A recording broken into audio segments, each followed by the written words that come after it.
This is Providence Television International, the game changer. Stand by for the next program.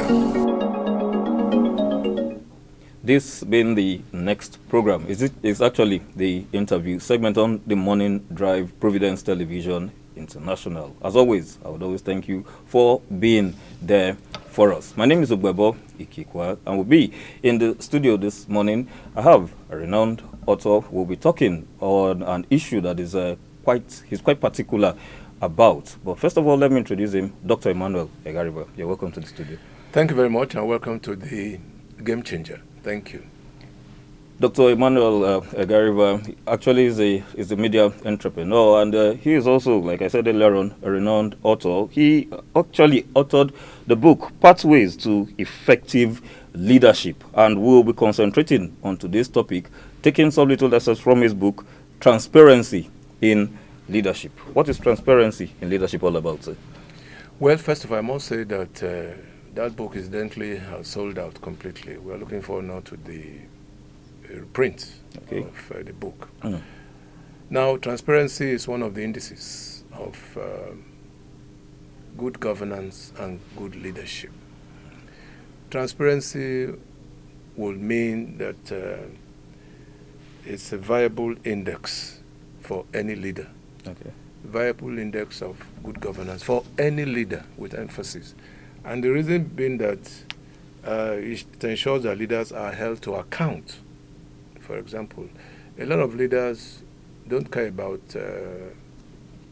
accountability, which negates the tenets of transparency. Yes, it does. I mean, a leader is there for the people. And what that means is that there must be nothing to show that your system, your administration is opaque. Okay. People should be able to see through your administration. Nothing should be opaque, for example. And the people should trust you because you tell them exactly what you feel, your plans, your trajectory must be made known to the people.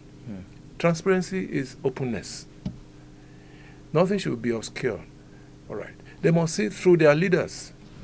A lot of leaders, particularly in Africa, they are opaque. You can't see through them. I mean, it's like people talk about North Korea. Yes, which a lot of countries hold in abeyance because it's an opaque system. That has been brought down to many African countries, right? And it is not helping. Leaders should be held to account at every point in time. That's what transparency is all about, really. In fact, it's a twin to accountability. Okay. Both of them go together. And I should imagine that in this country, decisions are not always open to the public and to the press. The press is the fourth estate of the realm. There should be no concealment. Okay? There should not be any concealment. The press, for example, if they want any information, they should be free to get the information. Okay. Because if you are not free to get the information you want, then it means that something is being concealed somewhere. And that is not an index of transparency. Budgetary allocations, for instance, should be discussed freely. I mean, for instance, before budgets are passed, even at the stage when they are being discussed, this thing should be left for the public to discuss very freely. You know, a lot of Nigerians, for instance, are usually surprised that such an amount is voted for this, such an amount is voted for. Whereas this is even before they are passed, even before the budget is passed, the people should be aware that, look, such an amount is this, such an amount goes for this, such an amount goes for that. So that the public, a lot of states are doing that now, though, but not all of them. They invite people from outside, come and discuss. Not to discuss, but to listen to discussions, the floor of the House. All right? So that's one aspect of it. And as I said, there should be no concealment. Decisions should not be opaque. People should be able to see through the decisions of government. Not just in financial matters, even in matters that affect their normal daily existence. All right. Yeah. All right, so let us narrow this down let's not make it a leadership broad. Let's narrow it down to Nigeria. In Nigeria today, do you think that something like an opinion poll is a workable idea? It depends on what you want to achieve But any government that is worth its salt should be able to even sponsor opinion polls. Okay. Can't you see what's happening in the U.S.? Yes. Opinion poll, well, even by the organized private sector, as long as such opinion polls are trustworthy and they are viable and they are in sync with realities on the ground. I mean, opinion polls should not be faulted by any means. They should tell you exactly what is happening. And our government, over time, they've never been interested in opinion polls organized privately because they know that they will not favor them. These opinion polls usually do not favor government in power. So they want to discourage people as much as possible. But government should be happy, really, that opinion polls are organized because they will also be told areas of deficit. That's the whole essence, really. That's your opinion, that opinion polls can aid transparency in leadership? Yes, of course. I mean, well, naturally, it happens elsewhere around the world. Why can't it happen in Nigeria? Yes, because they will let you into certain things that you are doing wrongly. So you can adjust as quickly as possible. Okay. Yeah. Let us look at this issue because you actually raised it, the press. We've had a situation in this country as regards the Freedom of Information Bill. Denying the press from getting such kind of information, does this show in any way transparency in the present leadership of Nigeria? It is dangerous. It is very, very dangerous to institute concealment. Because when the press wants something from government and it doesn't get it, it goes into the trenches to get more information, and that is dangerous. In fact, you remember, I've quoted that many times here, by Bonaparte. And he said, and I quote, four unfriendly newspapers, hostile newspapers, are more dangerous than 1,000 bayonets. Said that many, many years ago. They are more dangerous than 1,000 bayonets, meaning that don't allow the press to go into the trenches and don't allow the press to be speculative. Give them information they need. Okay. Yes, we've always quarreled with that. It's a scenario that has not helped government, that has not helped the people. When the press wants something, give them what they want. In fact, that will even lead me into sometimes the governor gives a speech, even the president gives a speech, and you begin to raise question marks because statistics are wrong. Yes. Say it the way it is.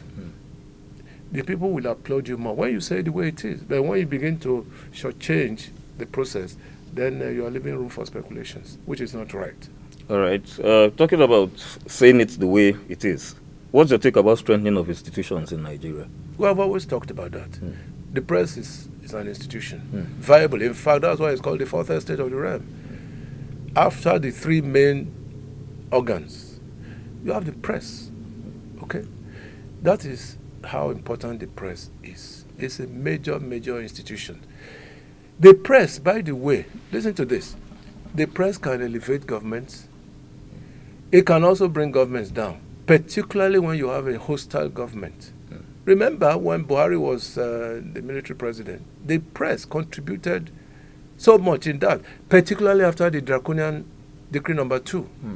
The press came down heavily on that administration. And sooner rather than later, it was ousted by Babangida. Okay? But when you have a government that is press-friendly, they are on top. They are on top. When you have a government that is open, that is transparent, that is upright, the press will not do anything contrary. Okay. Except perhaps the press sponsored by opposition party. But even at that, the people are not deaf, they are not blind. They will see through it, and they will know that that hostility does not arise, and it shouldn't arise. Yes. Like, still as regards transparency, I would still want to go back to this issue of having to revert policies that have been taken. Is it a good thing for a sitting president to revert his policies? Well, that's what you call policy somersault. Yes. Somersault in the sense that, just a little time lag. And denials. You say something today, in the next couple of weeks we have changed it. Sometimes you deny totally that you never said that kind of thing. Yeah. That's not good for the polity. It's not even good for our well-being and our psyche. Okay.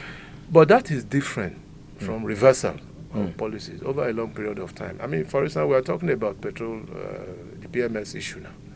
If I were President Tinubu, for instance, I will hearken to the voice of the people. Yes. And I will go back. The applause will be deafening. Yes. But hubris, I've always used this term, hubris, excessive pride. Okay? And that is not good. You must connect. I mean, the leader must connect with the people on all fronts. You must do their bidding. You must do what the people want. That's also part of transparency and accountability. Do that which the people want. Okay, you people want this, yes, let's do it. Even though it will make you look like a weak leader. But you are not.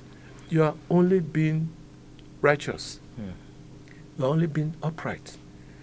And you are only being compassionate. Compassion is at the web of all the indices of leadership. Compassion. What do the people want? Because what is happening in this country now, if you go out there, 8 out of 10 people will tell you what you will not want to hear as a Nigerian. And that's not good for leadership. It's not.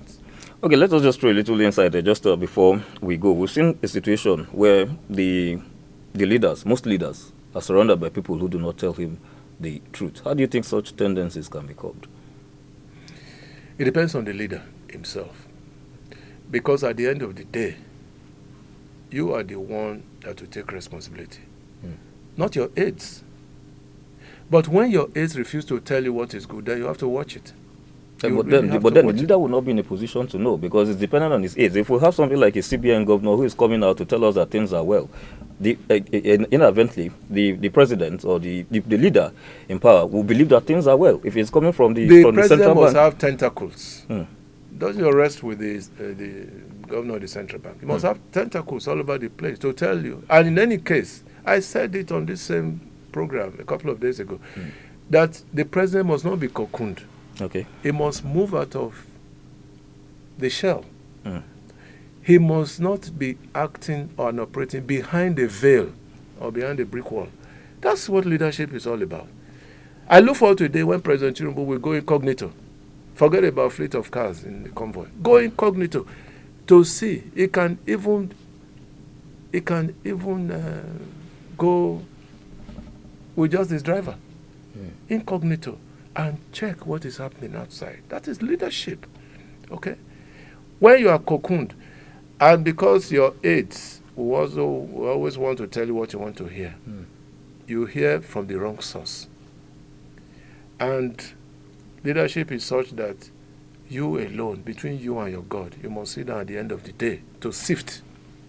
Yes. It's a deep spiritual thing in leadership. At the end of the day, you must sit down. Have they given me the right advice? Have I been advised appropriately? And you take your decision as a leader. But when you just wholeheartedly depend on what is coming from, particularly in this country, when people just want to line their pockets, they want to tell the president or the governor or whoever what they want to hear because they want to protect their jobs. But that is not the spirit of nationalism, because you must tell who is in charge the truth. I mean, I've been through it. I was the chief press secretary in this state. And in those days, I used to tell the governor, sir, this is what is happening outside. And the governor then, Governor Yegun is still alive. I would tell him quietly, and I was much younger, but I would tell him quietly, Your Excellency, this is what is happening. He would say, is that so? I say, yes, sir, this is what is happening. And then we'll go around it. That is what leadership is all about. And that is all part of transparency. The governor or the president must be very careful about the people he chooses as his aides. It must not be reduced to fantasies or to old friendships, for example. You must be sure of who you are bringing in, particularly as your minders. You must be very careful. Otherwise, they can lead you astray. And when the end result comes, they will go away. They will leave you to tackle the issue alone. Yes. It's unfortunate though, but that's what is happening. Like I would always say, we can go on and on and on, but then other programs definitely have their slot, and so they will definitely come up. On this note, I wonder if you're just joining in and maybe you didn't get the introduction.